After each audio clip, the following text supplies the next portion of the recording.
everyone, welcome back to Investopedia India, World of Wealth Creation with Shefali Gar. Insurance वो ब्रह्मास्त्र है जो आपको बड़ी बड़ी प्रॉब्लम से बचा सकता है, जो आपका साथ देगा आप जब हो, आपके साथ भी और आपके बाद भी। यस, LIC का वो टैगलाइन कि जिंदगी के साथ भी जिंदगी के बाद भी। लेकिन प्रॉब्लम ये है कि मार्केट में इतने तरह के इंश्योरेंस अवेलेबल है और इतनी wide range of premiums available है, तो क्वेश्चन ये है कि कितना एंड कौन सा इंश्योरेंस आपके लिए है सही, न ज्यादा न कम। क्यों इतना ज्यादा होने में क्या प्रॉब्लम है इंश्योरेंस? करेक्ट, कई लोगों का ऐसा सोचना होता है कि इंश्योरेंस कम नहीं होना चाहिए, ज्यादा होने में कोई प्रॉब्लम नहीं है। तो ऐसा नहीं है। क्यों? क्योंकि इंश्योरेंस जिसमें आप एक फी पे कर रहे हो, फी मतलब आप एक प्रीमियम पे कर रहे हो और उस प्रीमियम के बदले आपको कवर मिल रहा है। वो कवर का जो अमाउंट है वो आपको कब मिलेगा? जब कोई प्रॉब्लम आएगी जिसके अगेंस्ट आपने इंश्योरेंस लिया है। फॉर एग्जांपल लाइफ इंश्योरेंस में डेथ के केस में वो इंश्योरेंस कवर वो आपको मिलेगा। मेडिक्लेम के केस में अगर कोई मेडिकल इश्यूज होते हैं, मेडिकल इमरजेंसी आती है, तो आपको वो कवर मिलेगा। नो श्योरिटी कि आपने जो पैसा इन्वेस्ट किया है वो आपको रिटर्न मिलेगा एंड आप यही चाहोगे कि वो आपको ना मिले।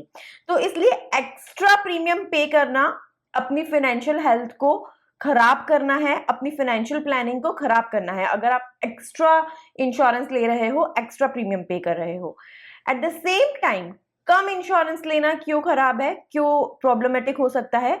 क्योंकि अगर आपको जितना इंश्योरेंस लेना चाहिए आपने उससे कम इंश्योरेंस लिया, या आपको जिस जिस तरह के इंश्योरेंस लेने चाहिए और आपने वो नहीं लिए, और उस तरह की कोई प्रॉब्लम आती है और आपके पास इंश्योरेंस कवर नहीं होता, तो हो सकता है कि आपकी पूरी जिंदगी की कमाई उसमें लग जाए, हो सकता है आपको लोन्स लेने पड़ जाए उसके लिए।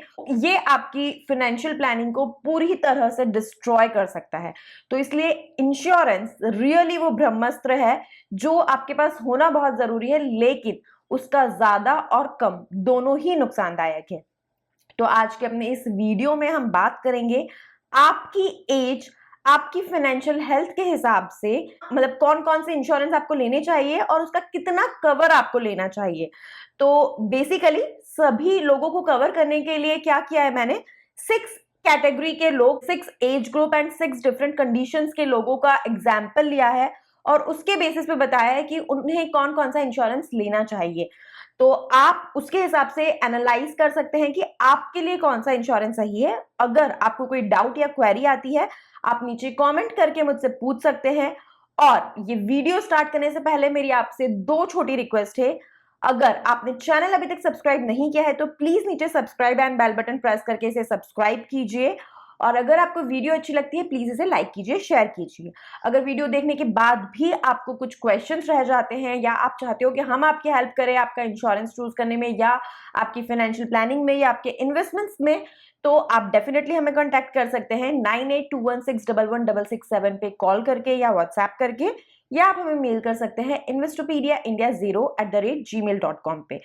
हमारे उन व्यूअर्स के लिए जो बहुत ज्यादा हैफ्टी अमाउंट नहीं इन्वेस्ट करना चाहते लेकिन अपनी वेल्थ क्रिएशन जर्नी में स्टॉक मार्केट का हिस्सा बनना चाहते हैं, एट द सेम टाइम उन्हें बहुत ज्यादा मार्केट ट्रैक करने का टाइम नहीं है या फिर मार्केट का ज्यादा नॉलेज नहीं है, तो ऐसे लोगों के लिए हमारे पास मल्टी बैगर प्लान है जिससे आपको बहुत अच्छे रिटर्न्स मिल सकते हैं, जो आपकी वेल्थ क्रिएशन जर्नी में आपको बहुत अच्छा हेल्प कर सकता है।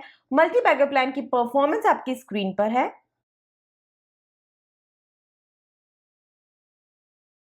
तो अब हम सबसे फर्स्ट कैटेगरी हमारी डिस्कस करते हैं, ये डिस्कस करने के लिए कि आपको कौन कौन से इंश्योरेंस लेना चाहिए और कितना कवर लेना चाहिए। फर्स्ट कैटेगरी हमारी उन लोगों की है जो एज ग्रुप 25 से 50 इयर्स की एज में लाया करते हैं। अब 25 से 50 इयर्स की एज ग्रुप अगर हम ले रहे हैं तो प्रोबेबली जब अर्निंग स्टार्ट की है बंदे ने 25 से 30 इयर्स तक, सिर्फ पेरेंट्स उन पे डिपेंडेंट हो सकते हैं, या हो सकता है कि कोई भी उन पे डिपेंडेंट ना हो, पेरेंट्स अपना खुद का कमा रहे हो। एंड आफ्टर 30 हम ये मान लेते हैं कि स्पाउस उनके ऊपर डिपेंडेंट होगा एंड 32-35 के बाद में किड्स डिपेंडेंट होंगे। तो 25 से 50 की जो हमने एज ब्रैकेट ली है उसमें डिपेंडेंट्स कौन कौन हो सकते हैं? पेरेंट्स, वाइफ एंड किड्स, या पेरेंट्स, स्पाउस एंड किड्स, ये हमारी डिपेंडेंट कैटेगरी हो गई।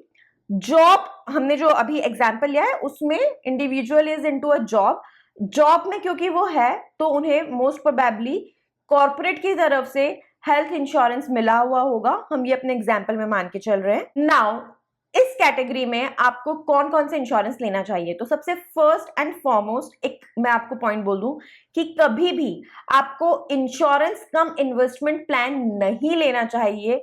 क्यों? क्योंकि उसमें जो आप इंश्योरेंस का प्रीमियम पे कर रहे हो और जो बदले में आपको कवर मिल रहा है वो as compare to term insurance बहुत कम होगा, और जो आप अमाउंट इन्वेस्ट कर रहे हो उस पर जो रिटर्न मिल रहा है वो किसी भी दूसरे इन्वेस्टमेंट ऑप्शन से, म्यूचुअल फंड से, स्टॉक्स, उससे बहुत कम होगा।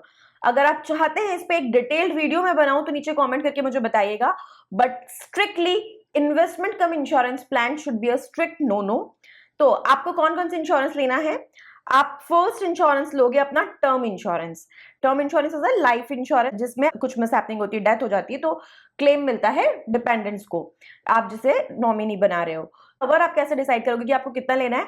आपकी जो इनकम है, आप जिस एज में ले रहे हो और जितने लोग आपके ऊपर डिपेंडेंट है उस हिसाब से हम कैलकुलेट करेंगे, साथ में हम इन्फ्लेशन भी कंसिडर करेंगे। कैसे, मैं आपको बताती हूँ। आपकी स्क्रीन पर एक टेबल है जिसमें आप देख सकते हो, आप अपनी करंट इनकम लोगे, जो आपने अपनी पर एनम की इनकम ले ली कि आपकी करंट इनकम कितनी है, जो आप चाहते हो कि इतना आपकी फैमिली को आपके बाद भी इतना पैसा हर साल मिले या हर मंथ मिले खर्चे के लिए, वो आपने लिया। उसके बाद में आप इन्फ्लेशन के हिसाब से आप एडजस्टेड रेट ले लोगे कि कितना उसमें बढ़ना चाहिए आपका, एंड कितने सालों के लिए आपको, फॉर एग्जाम्पल कब ये मिस हैपनिंग हो जाती है उसके बाद कितने साल तक आपको ये जो इंश्योरेंस कवर है ये आपकी फैमिली को कवर करेगा, आपकी फैमिली के एक्सपेंसेस को कवर करेगा, राइट। तो जैसे फॉर एग्जाम्पल आप अगर अभी 35 ईयर्स की एज में हो और आपकी वाइफ भी 35 ईयर्स की एज में है और आप ले रहे हो कि जब वो 85 ईयर्स की होगी, तो 85 माइनस 35 मतलब जितने ईयर्स के लिए क्या आपको कॉर्पस रिक्वायर्ड होगा वो आप ले लोगे फॉर्मूला लगा के। अगर आप चाहते हो कि आपके लिए कस्टमाइज्ड वे में हम आपको हेल्प करें, you can definitely contact us. उसके अलावा अगर आपका कोई लोन चल रहा है, फॉर एग्जांपल आपने होम लोन लिया है या किस तरह का लोन लिया है, उसको भी इसमें ऐड कर लोगे ताकि इंश्योरेंस कवर के जो अमाउंट आएगा उसके अमाउंट से होम लोन या कोई इस तरह की बड़ी लायबिलिटी फैमिली खत्म कर पाए, उससे ईएमआई का लोड खत्म हो जाएगा। एंड उसके बाद अगर आपका ऑलरेडी एग्जिस्टिंग कोई इंश्योरेंस है वो आप माइनस कर दोगे, और उसके बाद इंश्योरेंस कवर जो आपको जितने के लिए आपको टर्म इंश्योरेंस लेना है वो निकल के आ जाएगा। So this term insurance is the first and foremost. अब क्योंकि आप एक सिंगल अर्निंग मेंबर हो, आपके पेरेंट्स, आपकी स्पाउस, आपके किड्स सब आप पे डिपेंडेंट है, तो आपका ये जो टर्म इंश्योरेंस कवर अमाउंट है ये ज्यादा होना चाहिए। सेकेंड कैटेगरी का जो इंश्योरेंस आप लोगे मेडिक्लेम, क्योंकि हमने एग्जांपल में लिया है कि आप कॉर्पोरेट में जॉब करते हो और आपको वहां से मेडिक्लेम मिला हुआ है, उसके बाद भी आप एक टॉपअप उस पर लेके रखोगे। क्यों? क्योंकि जब आपका कॉर्पोरेट इंश्योरेंस है उसमें जब आप टॉपअप लेते हो कम एज में, क्योंकि आप ले लेते हो तो आपको बहुत कम प्रीमियम पे मिल जाता है, और उसमें आपकी सारी फैमिली मतलब आपके ओल्ड एज पेरेंट्स, आपके बाकी किड्स वगैरह, वाइफ, सब लोग उसमें कवर हो जाएंगे। तो ये लॉन्ग रन में जब अगर आप जॉब छोड़ भी देते हो तब आपके लिए ये जो आपने पर्सनल टॉपअप ले रखा है ये बहुत हेल्पफुल रहेगा, आप इसको भी बाद में बढ़ा भी सकते हो। तो ये एक इंपॉर्टेंट है। Now third and fourth insurance जो 90% लोग नहीं लेते और मुझे लगता है इस कैटेगरी में वो सबसे इंपॉर्टेंट है, to some extent even term insurance से भी ज्यादा इंपॉर्टेंट। तो थर्ड इंश्योरेंस है personal accidental insurance. Personal accidental insurance में क्या होता है कि आपने इंश्योरेंस लिया है, उसके बाद में कोई अगर एक्सीडेंट हो जाता है, उस एक्सीडेंट में अगर आपको परमानेंट टोटल डिसेबिलिटी हो जाती है, परमानेंट पार्शियल डिसेबिलिटी हो जाती है, या फिर टेम्पररी टोटल डिसेबिलिटी हो जाती है, तो इस केस में आप, क्योंकि अपना अगर जॉब आप कर रहे हो तो आप ऑफिस नहीं जा पाओगे, आप जॉब नहीं कर पाओगे, आपका जो सोर्स ऑफ इनकम है वो अफेक्टेड होगा, and probably you are young, या फिर हो सकता है आपका जो काम है, एग्जाम्पल अगर कोई किसी का स्क्रीन पर काम है और उसकी कुछ एक्सीडेंट वगैरह की वजह से आईज खराब हो जाती है, तो वो जॉब वो कंटिन्यू नहीं कर सकते। तो इन सब केसेस में ये वाला इंश्योरेंस काम में आएगा कि आप एक कम एज में हो, कोई मिसहैपनिंग हो गई बट आपको इंश्योरेंस कवर मिल गया, उसकी वजह से आपको एक सपोर्ट मिल गया, आप वो अपने ट्रीटमेंट में भी लगा सकते हो, प्लस आप आगे कोई नया बिजनेस, कुछ नया आप अपने लिए कर सकते हो, एक सोर्स ऑफ इनकम जनरेट कर सकते हो। So this is very important, क्योंकि आप एक अकेले अर्निंग मेंबर हो और अगर आपको भी कुछ हो गया then what, right. Fourth insurance is critical illness insurance. इसमें क्या है कि आपको अगर कोई बहुत ज्यादा सीवियर बीमारी निकल जाती है, उसमें there is a list of diseases, multiple sclerosis, cancer, ये वो, तो उस केस में आपको ये क्लेम मिलेगा। नाउ इसमें क्या अच्छा होता है, क्योंकि मेडिक्लेम की अपनी एक लिमिट होती है। इसमें अगर आपको कोई बड़ी बीमारी निकल गई जिसके लिए ज्यादा अमाउंट खर्च होना है, तो जो आपको लमसम अमाउंट मिलेगा उससे आप अपने ट्रीटमेंट में भी लगा सकते हो। प्लस अगेन, अगर आपका बहुत स्ट्रेसफुल जॉब है और किसी बीमारी की वजह से आप वो नहीं कर पा रहे हो या वट एवर, तो आपको जो लमसम अमाउंट मिला है उससे you can generate a secondary source of income, you can start a business, you can earn a livelihood for yourself, you can maintain your life standard। तो ये personal accidental and critical illness, ये जो मैंने आपको बताया third and fourth insurance, ये maximum लोग नहीं लेते, बट मुझे लगता है लेना चाहिए। उसके अलावा जनरली ऑब्वियसली आपके पास अगर कार है तो आप कार इंश्योरेंस लोगे, उसमें third party insurance is mandate in India. अगर आपके पास नहीं है तो आप कार नहीं चला सकते।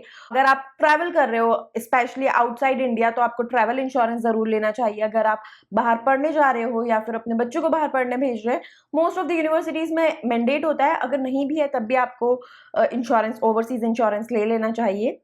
नाउ सेकेंड कैटेगरी, जिसमें अगर आपकी एज ग्रुप 25 to 50 है, आपके ऊपर parents, kids and family dependent है, आप जॉब नहीं करते, बिजनेस करते हो, तब आपको क्या करना है, आपको एक तो अपने बिजनेस में, अगर आपका इस तरीके का कोई बिजनेस है जिसमें इन्वेंट्री इन्वॉल्व है, तो इन्वेंट्री का इंश्योरेंस जरूर करवा लेना चाहिए एंड हेल्थ इंश्योरेंस का अमाउंट आपको बढ़ा देना चाहिए। थर्ड कैटेगरी 25 to 50 ही है, जॉब में आप हो लेकिन आपकी वाइफ या आपका हस्बैंड, आपका स्पाउस इज ऑल्सो अर्निंग, तो इस केस में आप क्या करोगे, आप अपना हेल्थ इंश्योरेंस और टर्म इंश्योरेंस का प्रीमियम अमाउंट कम कर सकते हो, क्योंकि आपको कवर थोड़ा कम चाहिए और आप अपनी सेविंग्स पे ज्यादा ध्यान दे सकते हो।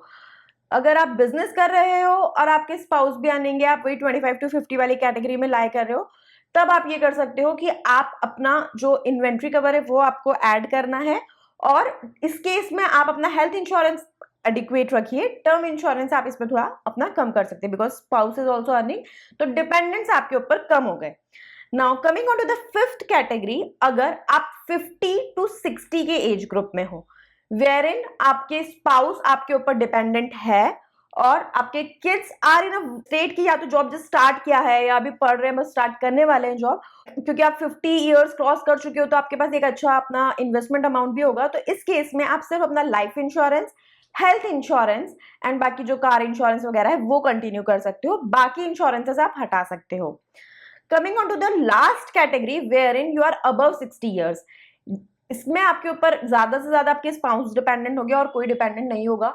तो इस कैटेगरी में जब आप हो तो आपको सिर्फ कंटिन्यू रखना है हेल्थ इंश्योरेंस, और अगर आप कार मेंटेन कर रहे हो car insurance definitely, life insurance भी आप हटा सकते हो। क्यों?